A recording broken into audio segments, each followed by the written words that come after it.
And now I'm back to introduce Randi Skaggs. Randi Skaggs has won the Moth Story Slam. It's something like 10 times. She's won the Grand Slam. She is the co-producer and co-creator of this storytelling series, Double-Edged Stories. She is a teacher. She's taught in the South Bronx. She has taught in Brooklyn. She has taught in different schools in Louisville. She teaches storytelling sessions to educators and students alike. She's held a student story slam in Louisville. So she's an all-around Wonder Woman. And I'm so excited to hear her story. Ladies and gentlemen, Randi Skaggs. I'm trying so hard not to be mad that he's so much better at like making up a bio and that he can just do a story like that with 5 minutes notice. You know, like he didn't know he was telling that story tonight. But anyway, I love him, but I'm a little mad at him right now. It's okay. It's all good. It was a little rainy that night, September 10th. I sat in my doll-sized bedroom in my little West Village apartment. I took out my journal and I wrote the following words. I wasn't worth the pain my death would cost.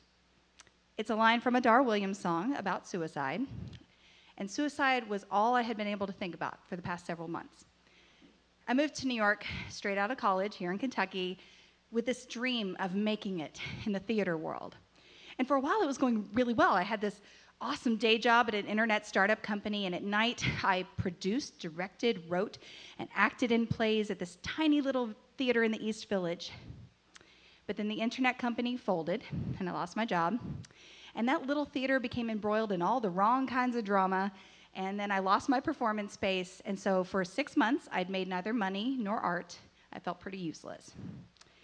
I had put all of my time and energy into this dream. I had cultivated it so carefully, and there it was just dying, no matter what I did, and I felt like I might as well just die with it.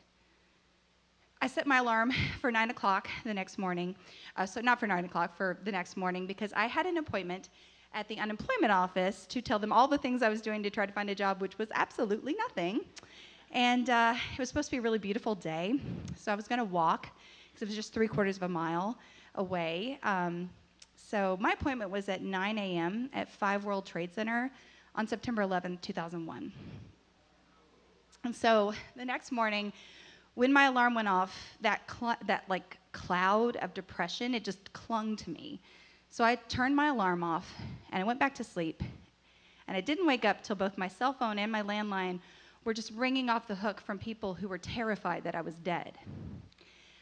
I'm not going to be melodramatic and say that I would have died had I gone down there, because 5 World Trade Center was this squat little black building at the base of the towers. I didn't work on the 100th floor of anything, okay? But just knowing that one night I was wishing my life away, and the next morning I woke up and I could see 2,000 people dead in front of me.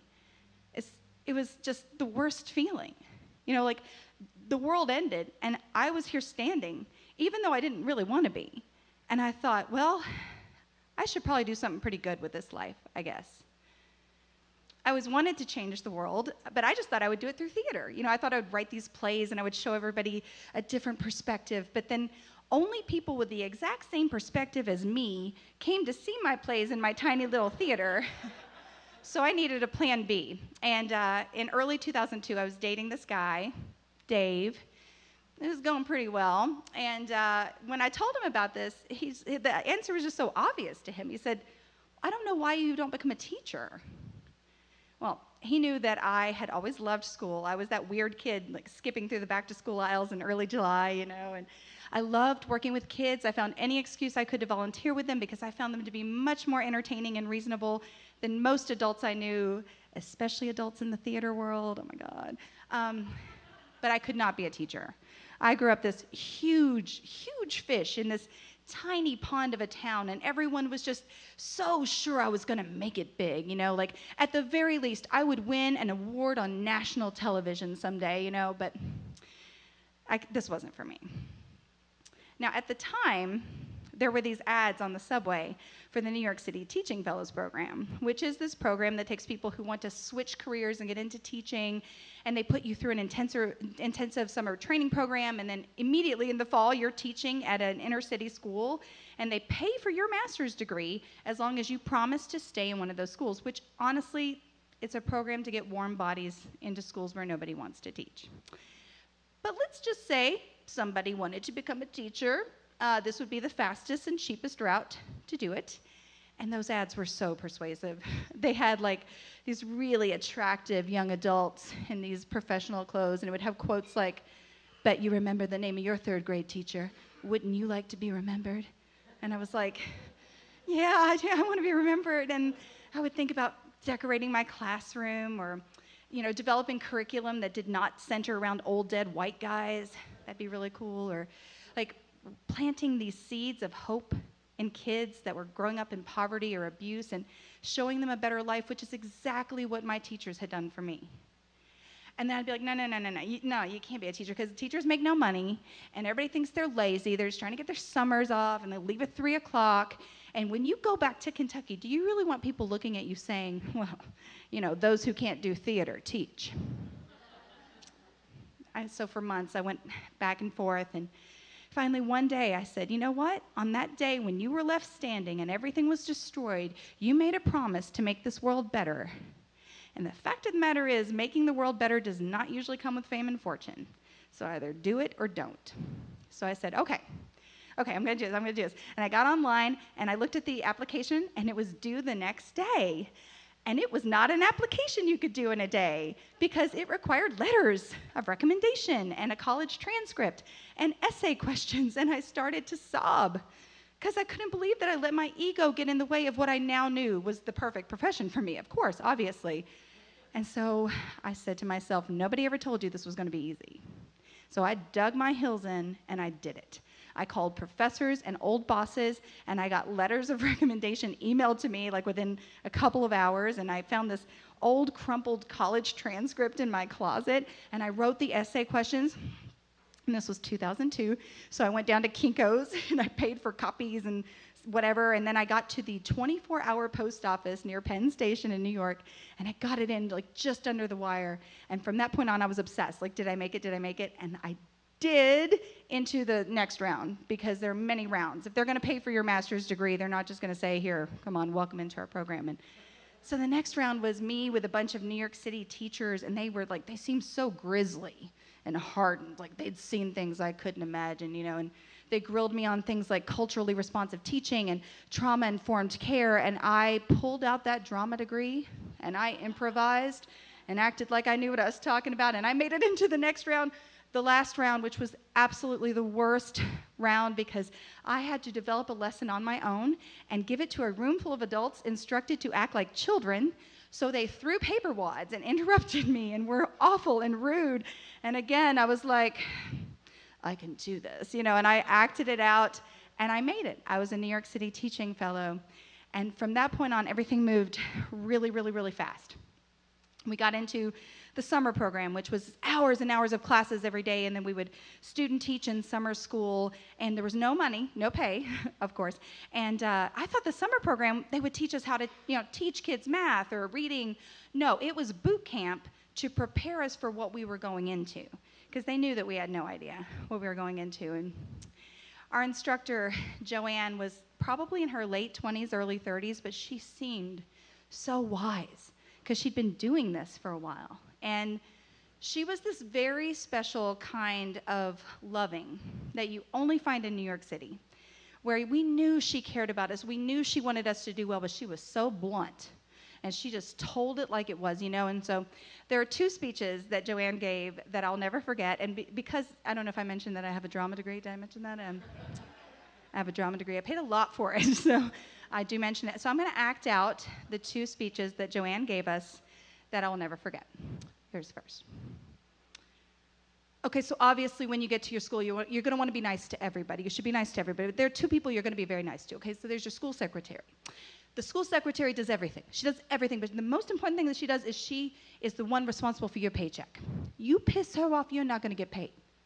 Oh, you think that's funny because you come from the corporate world where you're always going to get your paycheck.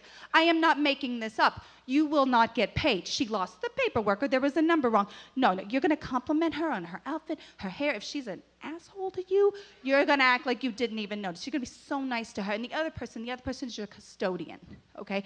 You think you're working hard? They're working 10 times harder than you. There is no way they can clean all the classrooms in the time that they are given. They have to pick and choose their battles. You want your battle to be one that they're going to pick. And when a kid vomits in the middle of your lesson, which is going to happen more than you ever could have imagined, you want them to run to your classroom, not saunter. Okay, so buy them some chocolate, get them some nice Christmas gifts, learn about their lives and talk to them, okay? And then her second speech was this one. Every single time you leave your classroom, you're going to lock your door. Every single time. I don't care if you're stepping outside to sneeze, you're going to lock your door. If you don't, things are going to walk away. And I'm not talking about your wallet or your purse. You got to watch that stuff. And I'm not talking about the kids.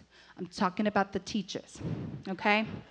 Because you are going to make less than $30,000 a year in New York City. And you're going to spend 50% of that on your kids because you got nothing. You're going to have no paper, no pencils, no books. These kids are going to come to you hungry. You're going to want to feed them, okay? So everything you have, you guard it with your life because beg, borrow, or steal, that is our motto here in New York. And now, I am not telling you to steal because stealing is wrong. But let's say a teacher is dumb enough to leave their classroom unlocked and they have something that your kids, you do what you got to do. Okay.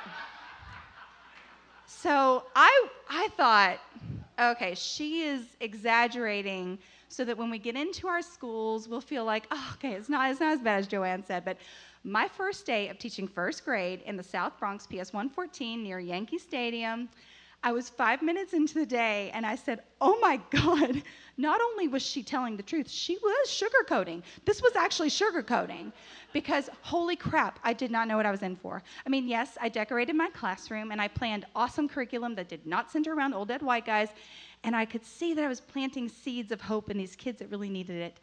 But I was also punched in the face, and I had a 6-year-old who threatened to kill himself every single day. And I worked with a boy who witnessed his mother murder his brother. So he would fall into fits of rage and screaming. I went into debt because I spent so much of my money on my kids. I had something stolen from my classroom because I was stupid.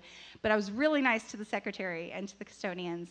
And every day I would go home and I would sob and I would cry and I would think, oh my God, what is wrong with me? Why am I doing this to myself? And then every day I would think, on that day when you were left standing and all those other people weren't, you made a promise. And you've got to stick with this promise. So 15 years later, because I am certifiably insane, I moved up to middle school.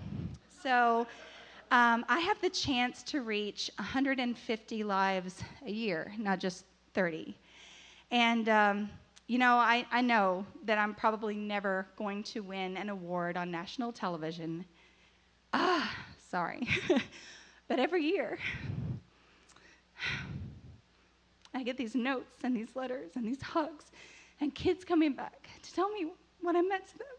And it's so much better than that, you know? Sorry. And I realized that dream that I had all those years ago, like it didn't die. It just went dormant in the soil for a while. And then when it rebloomed, it was more beautiful and grand than I could have imagined because you better believe I use that drama degree every single day of my teaching career. And it just, seeds just flow from this, you know? And I just want to say that no matter how much Roundup our governor tries to spray all over this profession, all of us teachers, all of us, we are still standing. So happy Teacher Appreciation Week. Please go thank a teacher at some point this weekend, and thank you.